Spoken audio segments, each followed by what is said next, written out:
Hello and welcome to Magic Gathering Strat. I'm Peyton. I'm here with a top 10 list for you guys. It's been a while since I've done one of these, and this is part of my Legacy article series on magicgatheringstrat.com. You should check that out for the text version of this. But this is the top 10 Legacy spot removal cards. Spot removal is a very important niche in the format because there are a lot of permanents that are kind of a pain in the butt, and we'd like to take care of them with only one card. So this list, first of all, calls for top 10 spot removal cards, not necessarily spells. Some of these do not actually do any removal when you cast them, but more have an ability in play that allows them to be spot removal. Also, the order of the top 4 or 5 cards on this list is a little bit ambiguous. That is because they're all a little bit situational, depending on the deck in which they are, depending on the opponent's board state, all that different stuff, so it could change a little bit. This will just be a general, on average order of which are the best. Also, I would like to know what you think. What's your favorite spot removal in this wonderfully large format? Post a comment below. And without further ado, let's take a look at the honorable mentions. The first one here is Hydroblast, Pyroblast, Red Elemental Blast, and Blue Elemental Blast. The blasts are 1-mana spot removal cards that deal with opposing colored permanents, and also are counter spells for only 1 mana. Special shout out to the Blue Blast in particular for being basically the only blue spells outside of Pongify and Rapid Hybridization that are actually removal, that destroy things and get them out of the way. The Red Blasts are also used in Painter Servant decks and become 1-mana Vindicates, which make them very powerful. Punishing Fire is next on the honorable mentions list. This is the most powerful 2-mana shock in the game. It can keep on coming back to deal with any early creatures as long as you have a Grove of the Burn Willows. The reason it makes the honorable mentions list is because Punishing Fire is basically worthless. It's a very underwhelming 2-mana shock unless you do have that Grove of the Burn Willows. And you cannot fetch for Grove. It's not a dual land, which means that you often have to pack 3 or 4 copies to turn on your Punishing Fire engine. It's not as efficient by itself. Next is Wasteland. Okay, it would technically be cheating to put this on a spot removal list, but it does deal with cards like Karakas and Manlands, etc. Annoying non-basic lands that could be ruining your day, something like a Rishadan Port locking out, oh, I don't know, your Grove of the Burn Willows for your Punishing Fire or something, and Wasteland will deal with that. So, in essence, it is sort of spot removal. Lastly is Damnation and Friends, all of the board sweepers. Originally, this was just a list of the top 10 removal spells, but then I forgot about the board sweeper spells, which are absolutely amazing removal for a horde of weenies or goblins or anything obnoxious, of which there are multiple copies. But that changed quickly as I forgot about these cards and did not have a slot for them. Aggro would be absolutely overrunning the format if it weren't for the possibility that some decks might be using these cards, which is why we owe a special thanks to them, especially for being able to beat goblins. So, those are the honorable mentions, and now with number 10, good old Manriki Gusari. Nobody is playing this card, and it is really quite good, because Esper Stoneblade, 4-color Deathblade, they're everywhere. Death and Taxes, their equipment package, Manriki Gusari will deal with it. The card is in a few legacy sideboards, particularly in the Stoneblade decks, to deal with those other equipment threats, but it's not nearly played enough to be efficient. It's quite good, gets rid of Batterskull permanently, and it's just a good card altogether with a nice little stat boost to put on your Squire, with the cheap equip cost as well. A little extra bonus there. In the number 9 spot, we have Oblivion Ring. This card is super versatile. For 3 mana sorcery speed, you can deal with anything outside of a land. And it's exiled. It's just useful. You can deal with anything. Death and Taxes usually plays a copy or 2 of this. It's just a useful card, and it's printed at common and uncommon in 9 different sets. It's not hard to get, and quite powerful. The number 8 spot here, we have basically anything that will deal with the true name Nemesis. Diabolic Edict, Geth's Verdict, Chainer's Edict, Sacrifice Effects, Liliana of the Veil, and then cards like Golgari Charm, Zealous Persecution, and Marsh Casualties, which give all creatures -1/-1. So, True Name Nemesis is a really big problem in the format a lot of times, and many decks cannot beat TNN. It's really obnoxious. The protection is just, it's a pain, which is why these cards are very important. A lot of decks going into Grand Prix, especially the bug control lists, are playing multiple copies of these cards between main and sideboard.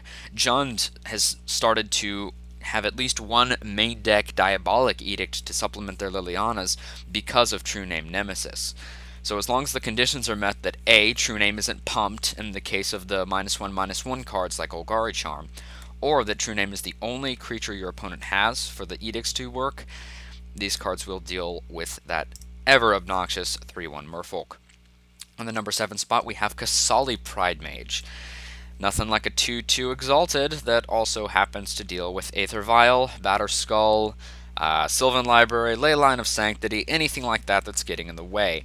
It's strictly better than Naturalize because its ability can be used at instant speed, and it provides a nice little Exalted boost on a 2/2 body.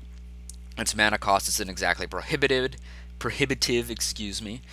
1 green, 1 white is not exactly hard to get to, and it's just a useful creature that is often played in decks like Maverick.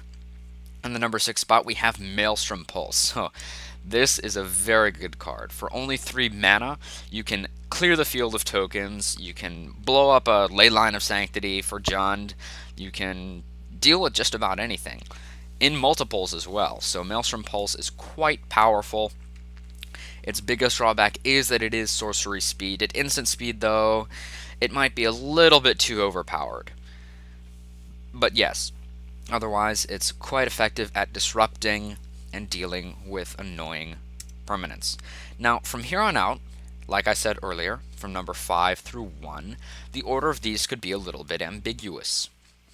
It is very situational and rather dependent on the game state.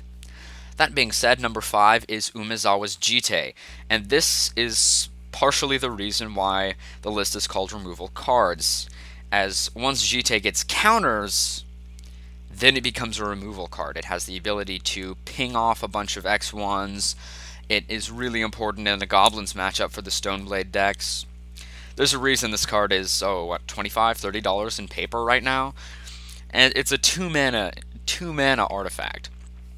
What makes it so high on this list is its versatility. It's not just a removal card, but it also can gain some life in a pinch, pump up a creature to end the game faster, and it gets charge counters very, very quickly. It's really not hard to charge up a Jite in any given deck, slap it on your Stoneforge Squire, and go attacking.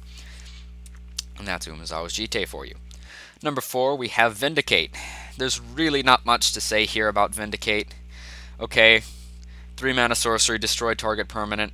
That's pretty darn good. I really don't think I have to say any more about Vindicate. Number 3 is Lightning Bolt. Good old Lightning Bolt. Burn players love this card.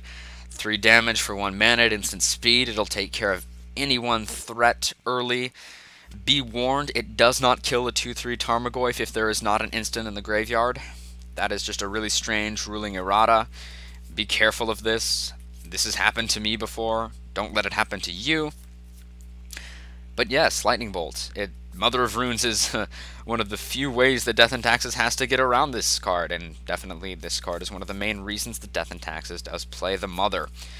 Lightning Bolt is a problem for that deck, absolutely. And Vindicate and Lightning Bolt, these two are definitely the biggest on the which is better standpoint, because Lightning Bolt does give you the ability to close out the game, but it's only really removal for creatures outside of that, and weak ones at that, whereas Vindicate will deal with basically anything. So these two are a little bit iffy on the spot placement, but they're both quite good. On the number 2 spot, we have Abrupt Decay. Sorry about that. 2-mana instant. You can take out a lot of things with uncounterability. Any non-land permanent as long as the CMC is 3 or less. Biggest part about this, it's not able to be countered. Force of Will is irrelevant. Spell Pierce is irrelevant. Daze is irrelevant. It just cannot be countered. It is so important when the deck is absolutely stocked full of blue cards. Counterbalance decks, you can blow up their counterbalance and their top with this card, regardless of what they may have in play. It's just very, very powerful. I mean, the card shot up. It's, what, around $10 now? And it just cycled out of standard. So it's definitely a very important card. I mean, Ad Nauseam Tendrils is running this in the sideboard to deal with cards like Pithing Needle and Aethersworn Canonist. It's just that good. And the number one spot, I'm sure you've already figured it out, any savvy Legacy player has. Swords to Plowshares. It's probably the most popular one-mana removal spell in the entire format. It is brutally efficient, and the life gain is often negligible. Exile target creature. If it does not have Shroud or Hexproof, it's gone for the mere cost of a white mana. Swords is super good. It's everywhere. That's all there really is to say about it. It's Swords to Plowshares. Definitely one of the defining cards of the Legacy format, and one that is almost definitely a given in any sort of white deck. So that's all for this list. Thank you very much for watching and reading. I'd like to know what you think. Are there any spot removal cards that I missed on this here list? Are there any that you think deserve to be rated higher or lower? Please post a comment below and request another top 10 list. I will hopefully be doing some more in the future. Thank you for watching and see you next time.